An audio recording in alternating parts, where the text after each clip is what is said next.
اعوذ باللہ من الشیطان الرجیم بسم اللہ الرحمن الرحیم السلام علیکم welcome back to my YouTube channel. This is me ماگل. کیسے آپ لوگ؟ امید ہے خیریت سے ہوں گے.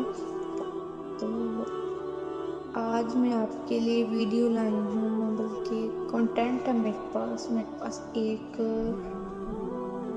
ٹاپک ہے، وہ ہے تعریف کے لائق صرف اللہ. بے شک اللہ ہی تعریف کے لائق ہے، بے شک اس پہ تو کوئی شک ہی نہیں ہے.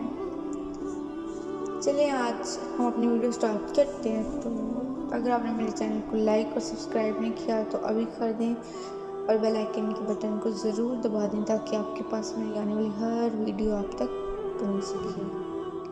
بسم اللہ الرحمن الرحیم. سب تعریفیں اللہ کے لیے ہیں، بے شک سب تعریفیں اللہ کے لیے جس نے بہترین کلام نازل فرمایا. بے شک اس نے بہترین کلام نازل فرمایا، جو ایسی کتاب ہے کہ آپس میں ملتی جلتی اور بار بار دہرائی جانے والی آیتوں کی ہے، جس سے لوگوں کے جسم لرز اٹھتے ہیں.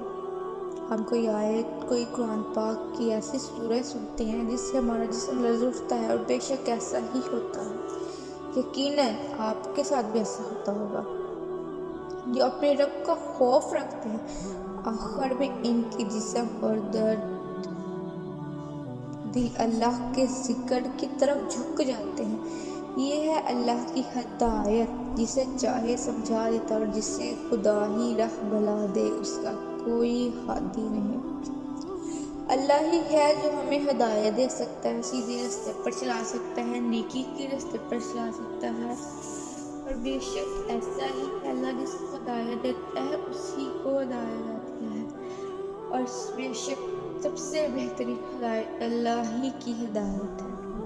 درود و سلام نازل ہو محمد صلی اللہ علیہ وآلہ وسلم پر، اور آپ کی آل تمام اصحاب اور سب تابعداروں پر حمد اور سلام کی بات گزارش ہے. اللہ تعالیٰ نے فرمایا، کیا انہوں نے آسمان و زمین کی مملکت میں اور خدا کی پیدا کی ہوئی کسی چیز پر کبھی غور نہیں کیا، اور اس بات پر کہ ممکن ہے اجل قریب ہی آ گئی ہو. پھر اب یہ اس کے بعد کس حدیث پر ایمان لائیں گے؟ سوال ہے. اس کے بعد ہے، جو فضائل تمام کائنات، عالم سید الاولین والآخرین، شفیع المذنبین، رحمت للعالمین، خاتم النبیین، محمد رسول صلی اللہ علیہ وآلہ وسلم کے ہیں. اسی طرح آپ کے کلام کی فضیلت تمام مخلوق کے کلاموں پر اصل مشہور ہے. بادشاہوں کا کلام تمام کلاموں کا بادشاہ ہوتا ہے. بادشاہوں کا کلام تمام کلاموں کا بادشاہ ہوتا ہے. اس علم حدیث شریف کا موضوع رسول صلی اللہ علیہ وسلم کی ذات مبارک ہے.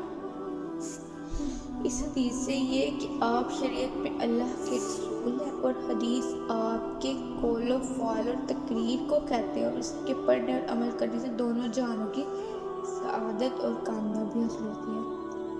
ہمارا صرف ایمان یہی نہیں کہ اللہ تعالیٰ ایک ہے، ہمارا صرف اکیلا ایمان یہی نہیں کہ قرآن پاک آخری کتاب ہے. ہمارا ایمان ساتھ ساتھ یہ بھی ہے کہ ہمارے پیارے نبی حضرت محمد صلی اللہ علیہ وسلم آخری نبی.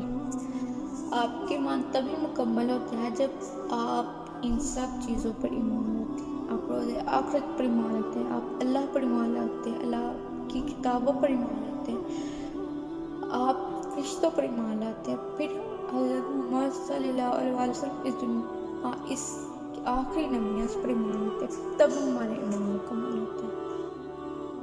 اس لحاظ سے قرآن شریف کے بعد حدیث شریف ہی کا درجہ عامل بالحدیث کے لیے بڑے بڑے درجہ ہوتا ہے. علامہ ابو محمد عزوی مصری اپنی کتاب الملطوف کے صفحہ پڑھ کے خوب فرماتے ہیں، اور وہ صفحہ نمبر ہے 134.